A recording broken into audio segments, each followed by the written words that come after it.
जिंदगी में खुश रहना कितना ज़रूरी है ये तो हम सभी जानते हैं, लेकिन इसके बावजूद भी हम ज़्यादातर टाइम दुखी ही रहते हैं, साथ ही दूसरों को भी दुखी करते हैं। क्योंकि जब हम खुद ही खुश नहीं होंगे तो हम दूसरों को खुशियाँ कैसे दे सकते हैं। तो दोस्तों, आज की यह कहानी आपके लिए है और दोस्तों इस कहानी को एक बार जरूर सुने। तो चलिए कहानी को शुरू करते हैं। बहुत समय पहले की बात है।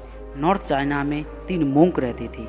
उनका नाम किसी को नहीं पता था, क्योंकि उन्होंने कभी अपने बारे में किसी को कुछ नहीं बताया। चीन में आज भी उन्हें बस 3 हंसते हुए मोंक के नाम से जाना जाता है।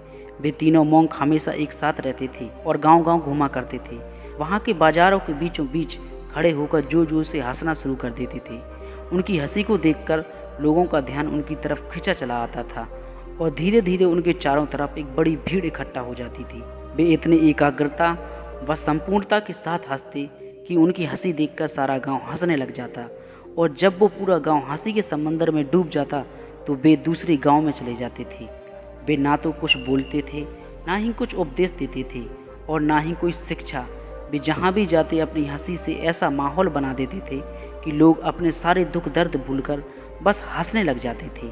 पूरे चाइना में उनके बारे में बातें होने लगी। जब भी उनसे उनका नाम पूछा जाता तो वो बस हंसते थे और इसी वजह से उनका नाम 3 लाफिंग मोंक्स पड़ गया। वो मोंक्स इस तरह हंसते थे जैसे कि उन्होंने इस संसार को, खुशी को या भगवान के मजाक को समझ लिया हो, और उन्होंने सिर्फ अपनी हंसी से पूरे चाइना में इतना आनंद फैलाया जितना आज से पहले कोई नहीं फैला पाया। दूसरे चाइना में घूम घूम कर लोगों को हंसाते हुए समय के साथ वे तीनों बूढ़े हो गए, और एक रात जब वे एक गांव में ठहरे हुए थे तो उन तीनों में से एक मोंक की मौत हो गई। ये खबर सुनकर पूरा गांव दुखी हो गया। गांव वालों को लगा कि शायद आज के दिन वो 2 मोंक जरूर रोएंगे, और यही देखने के लिए हर कोई उनसे मिलने आया।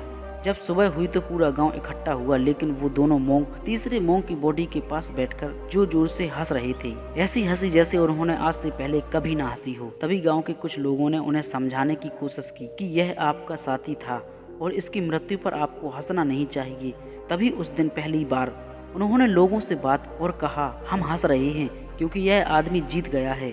हम तीनों में शर्त लगी थी कि जो भी पहले मरेगा बाकी के 2 उस पर जोर जोर से हंसेंगे, और इस आदमी ने आज हमें हरा दिया। हम अपनी हार और इसकी जीत पर हंस रहे हैं। इसे अंतिम विदाई देने का सबसे बेहतर तरीका और क्या हो सकता है। ऐसा कहकर उन्होंने उस तीसरे मोंक को चिता पर लेटा दिया। चीन में यह प्रथा थी कि जब किसी इंसान की मृत्यु हो जाती तो उसके पुराने कपड़े उतारकर उसे नए कपड़े पहना दिए जाते थे। लेकिन मरने से पहले उस मोंक ने अपने साथियों से अपने कपड़े ना बदलने के लिए कहा था। उस भिक्षु ने कहा था कि मुझे स्नान मत करवाना, क्योंकि मैं कभी अशुद्ध हुआ ही नहीं।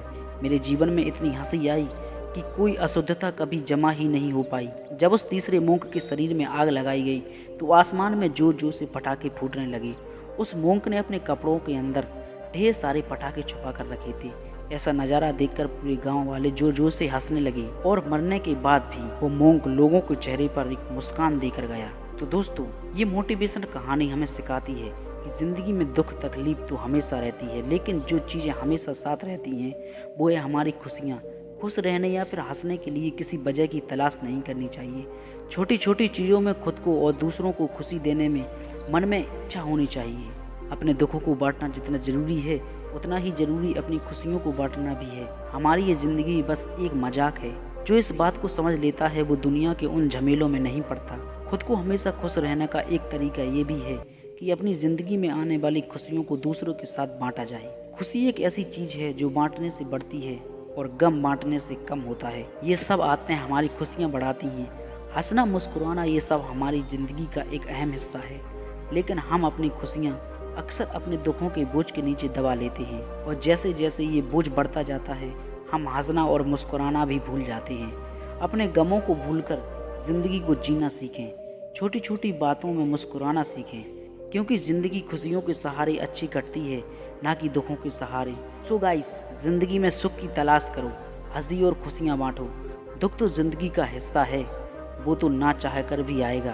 तो दोस्तों, आपको यह कहानी कैसी लगी आप हमें कमेंट में ज़रूर बताएं, और आप हमारे चैनल को सब्सक्राइब जरूर करें। मिलते हैं अगली कहानी में, जब तक के लिए जय हिंद।